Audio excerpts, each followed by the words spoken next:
Սան Ստեֆանոյի Ստեփանակերտ հոդվածում հայտնի Միքայել Մինասյանը խոսում էր, որ երկրի փրկության համար պետք է պայմանական սորոսականն ու ռուսամետը, պահպանողականն ու նեոլիբերալը համախմբվեն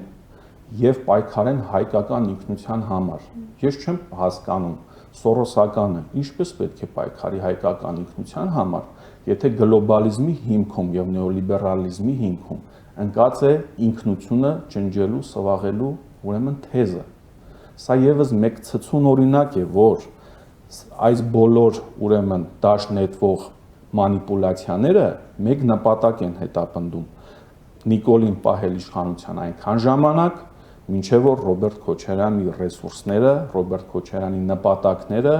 վնասներ կկրեն այն աստիճան, որ նա այլևս չկարողանա քաղաքական հայտ ներկայացնել։ Բայց մենք ինչ ենք տեսնում սրանի պատասխան։ Մենք տեսնում ենք, որ